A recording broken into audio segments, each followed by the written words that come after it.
What's up guys, Kara Corey here, and I am back for a great recipe. And this week what I wanted to do was incorporate a lot of ingredients that are gonna provide you with more nutritional bang for your buck. Because whether or not you're in a cutting phase, a bulking phase, or just maintenance, you should always be focusing on your health and what you're putting into your body and how it's fueling you the best. So today's video, one of the main things I'm going to talk about, and it's going to be kind of a key player, the moist maker, if you will, of this recipe, we're going to use the beloved zucchini. So you will need zucchini for this recipe. I'm telling you right now, pause it, go buy yourself some if you don't have it right now. This should be a staple that you have in your household. Zucchini is great for anyone for a number of reasons. In terms of dieting, zucchini is super low calorie, so you can have much more volume for lower calories that fills you up significantly longer.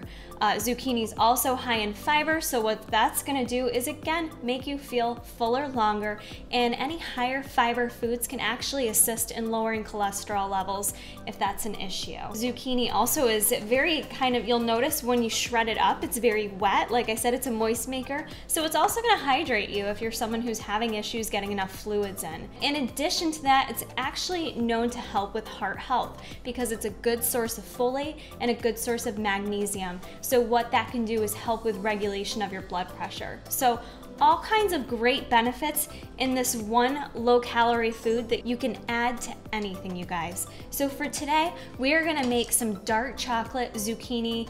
I'm gonna make loaves, but you could make them into muffins or you could just make a whole bread. I picked up at the grocery store these tiny little loaf pans, which are adorable, and I'm gonna do that, but again, you could make muffins or just a whole big bread. So to get started, you're just gonna need a bowl, and we're gonna go ahead and mix everything. You're gonna first wanna set your oven at 325 degrees. You're gonna take your mixing bowl, and what we're gonna first do is add all our dry ingredients. And for the protein of this recipe, I'm gonna use the basic MTS Whey in chocolate, and I do suggest you use a chocolate variety to make it taste chocolatey, but you actually really could add in any protein flavor that you have in MTS Whey. It just may or may not be as chocolatey flavored. So we're gonna add 2 full scoops into our bowl. Next, to give it that extra dark chocolate flavor, I am using the Hershey's Cocoa Special Dark. This is really good. You can add regular as well, but the Special Dark really takes on that extra chocolatey flavor. So we're gonna add 1/4 a cup of that. Throw that right in there. Next, we're gonna add 1/2 cup of flour, and I'm just using whole wheat flour. Next, for sweetener, I'm gonna use 3/4 a cup of stevia, but you guys can use whatever sweetener you like. To help with making our little loaves rise, I'm going to add 1 teaspoon here of baking powder and 1/4 a teaspoon of baking soda. And we are just gonna add 1 little crank of salt. I always say little and add too much. And at this point, we're gonna go ahead and just stir up our dry ingredients. I'm gonna go ahead and set the dry ingredients aside and take another mixing bowl. We're gonna add all our wet ingredients too. So we're first gonna start out with adding a couple different things for wet ingredients. I've got here 1/4 of a cup of unsweetened applesauce. Add that right into your bowl.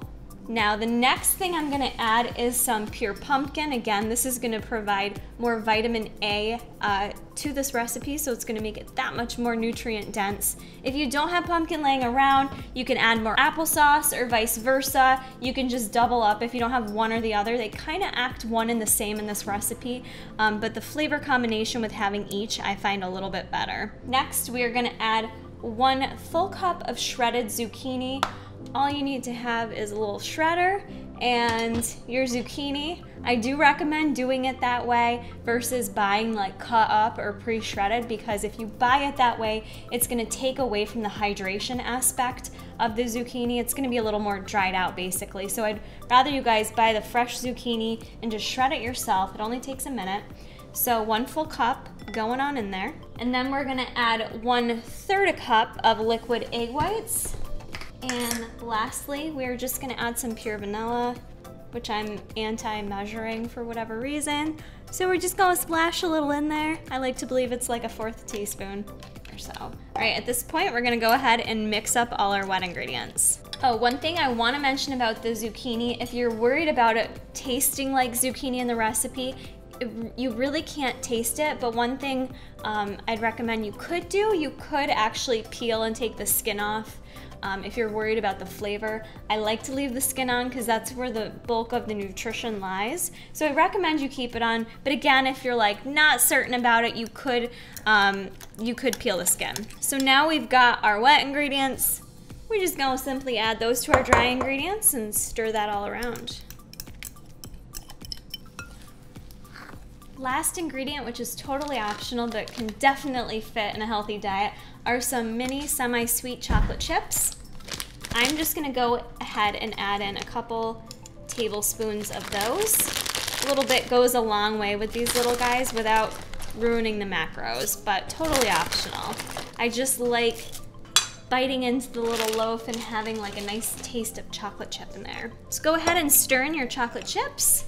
And then we are all ready to add these to our loaf pans or your muffin tins. Using a measuring cup, I'm just gonna go ahead and pour evenly into the muffin tins, or the loaf pans, I should say. Just gonna go ahead and spread those out evenly with a spatula, and then we're gonna put them in the oven to bake for 40 to 50 minutes. All right, guys, so I wanna mention, based on how you cook the dark chocolate zucchini loaves, whether you do it in little individual pans or if you do a full out bread or loaf pan, it's gonna vary the cooking time. So if you're doing it like little individual pans like this, cook time's gonna be a little less. I cooked mine for roughly 30 minutes and they turned out great. So I just wanted to, I let it cool, and now I'm gonna take it out and just cut it open to show you guys what it looks like on the inside. It's nice and moist. Yes, you can see the zucchini in there, but I guarantee it's an easy way to moisten up your foods. It keeps it fairly low fat, and it's a great way to get your kids to eat vegetables as well, with all those health benefits I previously discussed. So I hope you guys give this recipe a try. Comment below if you want to see more healthy recipes such as this. Keep checking back for more.